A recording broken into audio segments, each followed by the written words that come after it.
MGM Resorts International is one of the suitors looking to build a casino complex in Toronto.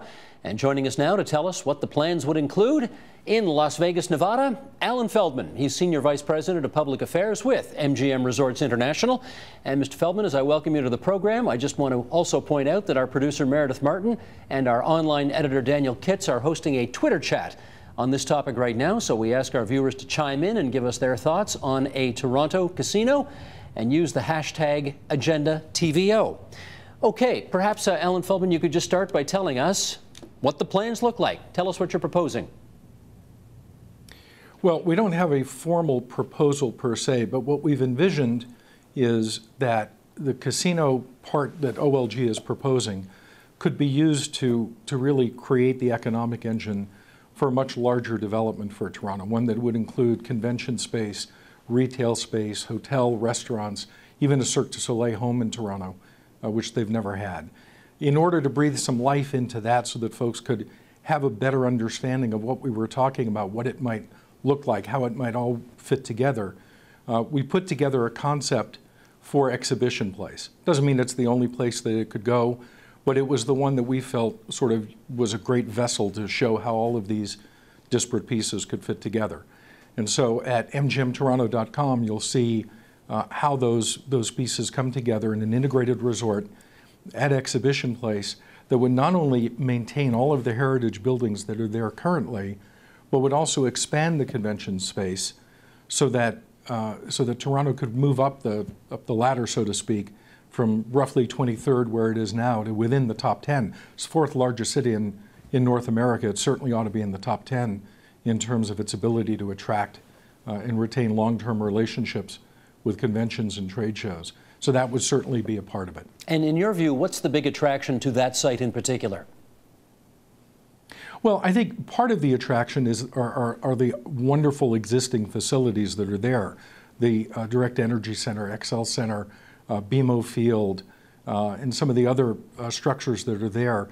Also, there's an opportunity to do some things at Exhibition Place and nearby at Ontario Place that the city's been talking about for quite some time. Preserve public space, create a better connectivity between the green space along the very front edge at Ontario Place, connect both on the east and west side so that you actually do have a complete green necklace around Ontario Place and protect it so that it could be used for what it seems to have been designed for, which was public access. You've also got, as you know, you've got the Molson Amphitheater, which is great as is, or could even be expanded into more of a year-round facility. And then there would also be the opportunity at Ontario Place to take a look at the possibility of a Canadian Music Hall of Fame. In fact, those two things might even coexist in a newer structure that could be contemplated down the road. And how much would MGM be prepared to invest in building this vision? Well, the various component pieces that I've spoken of, along with some rather substantial infrastructure improvements, parking, transit, et cetera, would be in the neighborhood of $4 billion. I've also heard references, though, to $2 billion. And I know that one of the frustrations some members of Toronto City Council have expressed to us is that how are they supposed to make an informed decision about whether this is good if they're not sure whether this is a $2 billion project or a $4 billion project? That seems like a fairly broad financial gap. Can you help us with that? Sure, it is a broad gap, and it's understandable. You know, part of what's going on is OLG's desire to modernize the gaming that's currently on offer in Ontario, and this is part of that effort. Along with that comes taking a look at how the model actually works, what tax rates, how the tax rates are set. You know, one of the fundamental truths of gaming is that at the outset, government really has to decide what it wants. I mean, if it wants nothing but tax revenue, well, then you set a tax rate very high. You're likely going to get a smaller level of investment, and you're only going to be focused on gaming. And that's clearly not where OLG is headed. But it's also a bit of a new path for them. So part of that has to come in the negotiations between OLG and the city that the operator, if that were to be us, the operator really doesn't play a role in. So I totally appreciate some of the areas of concern, But I still think that what we're talking about is creating an opportunity for significant investment. It's going to be different depending on the site. If Exhibition Place is chosen, it's more likely to be in the $3–4 billion range. If other sites are chosen, for example, I know there's some talk of putting this downtown at MTCC, then the level of investment is going to go down just because the footprint is so much smaller. Okay. Not too long ago, we had the head of Toronto Public Health on the program, and while he acknowledged that, yes, if this happens, some people will enjoy themselves and have a good time going to this facility, he said the bottom line is that having a casino in the middle of a city of 4.5 million people will plain and simply increase the number of problem gamblers. There's no two ways about it. Is he right about that? Well, I don't think that there's any empirical evidence that would show that that's been the case, whether we're talking about Singapore or Sydney or Melbourne, Australia, or any number of other major cities where this has taken place. What you do have is a level that exists today in Ontario of addicted persons. You have people who have an addiction to gambling, and they shouldn't be anywhere near a casino. They shouldn't be anywhere near gambling of any form. But that number and those people exist whether you do this or not. And that number is very unlikely to go up. That's a function of an existing social phenomenon that exists across Ontario today. What can go up are what are sometimes referred to as one-time problem gamblers. In other words, someone who goes and needs to adjust their behavior to this. This is not entirely unlike a drinking experience where you drink too much, but having done that, you tell yourself, I'm not going to do that again, and you don't. And there are certainly going to be a number of folks who go through that kind of an experience, but there was a Harvard University study a few years ago that referred to the adaptation model, which showed that after about 6 months of a new casino opening, everything levels off back to a more normalized level of activity as people simply learn to adapt to this kind of behavior. Toronto already has any number of gambling opportunities. Obviously, a casino at Woodbine, casino at Rama down at Niagara Falls, and plenty of other opportunities within only 3–4 hours away. So the likelihood of seeing any sort of great jump in this kind of behavior is pretty unlikely. No, I hear what you're saying, but I mean, does common sense not tell you that if you're a problem gambler and you've got to go 3 or 4 hours in order to scratch that itch, that's one thing, but if all you've got to do is put a $3 token in the subway and take a subway a few stops to get to a $4 billion facility, that's really a horse of a different color.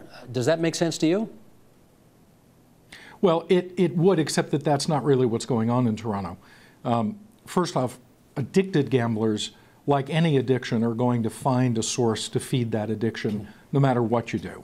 And they're there now. They live in Toronto now. They live across Ontario now. And the real issue is, are there treatment programs? Is there proper funding so that these folks can find a path to treatment and hopefully find a path to recovery? That's one group. Then you have another group of people who, when exposed to gambling for the very first time, may have a problem, but it will resolve either on their own or with some brief intervention.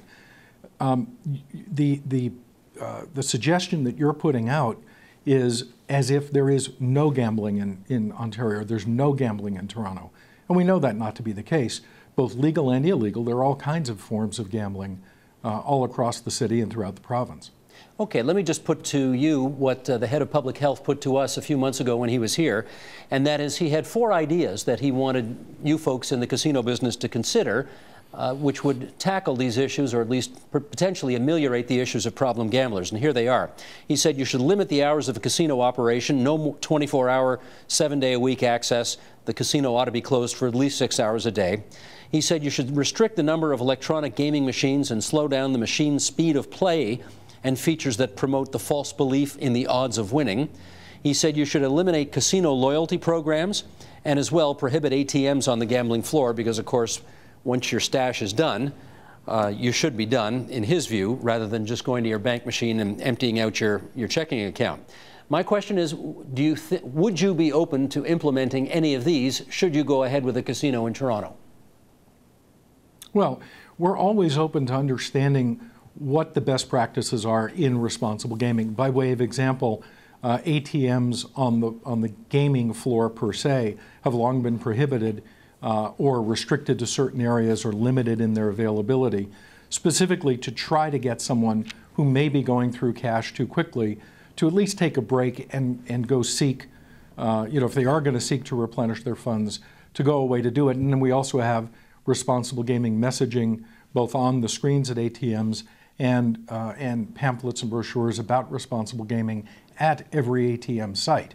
So we've taken a look at that and we've implemented that in our current operations. We'd certainly expect to do the same if we were successful in Ontario. Some of these other ideas, it turns out, can be in fact counterproductive. And research has actually shown them to be.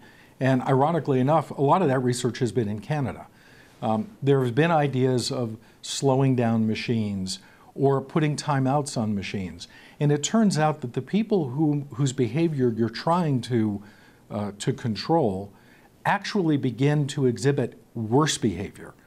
As they know that their time is about to be limited, they'll start doubling or tripling their bets or chasing their losses. These are both behaviors that you seek to not have happen to people. Neither of those are exhibiting responsible gaming behavior.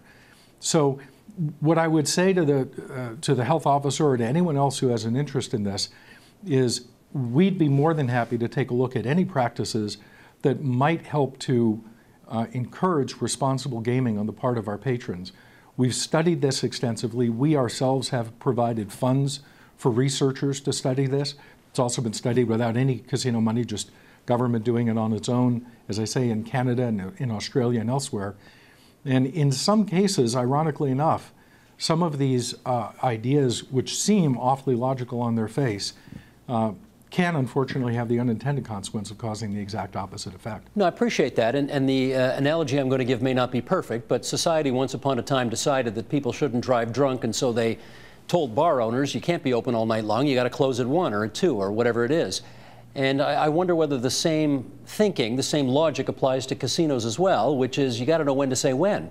And shutting down at 2 in the morning for 4 hours might be a way of doing that. Well, I think that there are larger issues of public education and public awareness about the kinds of behaviors that are signs of danger, and it would be much more helpful to understand those signs of behavior. You know, one of the things about an alcoholic, to carry on your analogy, is that they're drunk. I mean, when someone has had too much to drink, they're clearly inebriated. You could see it either as it's happening or once it's happened. When someone who is addicted to drugs is using drugs, the same sort of thing. They are stoned, and their behavior will exhibit it. It's much more difficult to determine a problem gambler.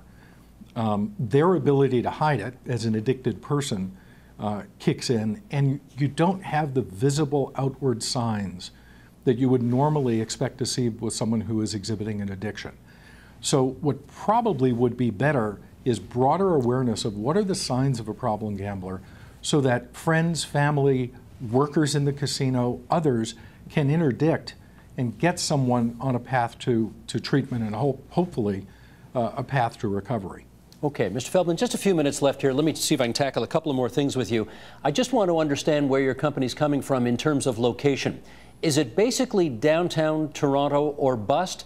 In other words, downtown Toronto, or we're not going, I mean, Markham's not in the cards, Mississauga's not in the cards, it's got to be downtown. Is that your position? No. Our position is that the GTA does represent a great opportunity, but nowhere is that opportunity maximized for all parties than it is downtown. The level of investment will get larger, the job creation will get larger, the amount of revenue to the city will get larger, the closer you are toward downtown Toronto. Doesn't mean that Markham isn't viable, or Vaughan or Mississauga or anywhere else. They're all viable in their own right. But as you talk about generating the benefits of engaging in this activity and using gaming as a means toward other things, increase in tourism, increase in convention attendance, increase in non-gaming spending across the area, all of that gets larger as you get downtown. But make no mistake, Markham, Mississauga, Vaughan are all quite viable on their own. Okay, and in our last minute here, I think many of us remember the days when it was just Las Vegas and Atlantic City and that was it, and now of course casinos are all over the place. How do you know when you've hit the saturation point? Well, I think that you know, it's interesting, even in the terminology you're using, casinos are all over the place. I mean, I think that there is certainly there are a lot of gambling opportunities. It's been said here in the United States that there isn't a major urban center that has any more than a 2-hour drive to a casino, and in most cases far less. I suspect probably the same could be said, in fact, it's all but certainly true in Ontario. The question becomes whether or not you could get beyond just gambling. I mean, I think that there's a certain audience of people who enjoy going to a casino, and that's all they're interested in when they go. They want to gamble. But I also think that there's a much larger audience, I would be part of that, my wife and myself, who might gamble when we go to a show, who might gamble if we were going out to dinner, or if we were going shopping, or spending a weekend someplace. It would become a secondary or tertiary activity for us. That audience is significantly larger. And that's really the audience that we would seek to encourage to come to Toronto, to come for all of the wonderful things that exist in Toronto, the great restaurants, great cultural activities, the wonderful environment in the city of Toronto. And while they're with us for a day or two or three, they may also stop by in the casino. But we view all of that as an integrated proposition. You know, in our hotels here in Las Vegas, it's now gotten to the point where 60% of our revenue, in some cases for some of these properties, 70%, is non-gaming. That's not what you think of when you think of Las Vegas, and yet that's our business model. So it's a model we understand, and we'd love to be able to do that in Toronto. Understood. Alan Feldman, MGM Resorts International, thanks for coming on TVO tonight and sharing your views with us. Thank you very much. Appreciate it. Support Ontario's public television. Donate at tvo.org.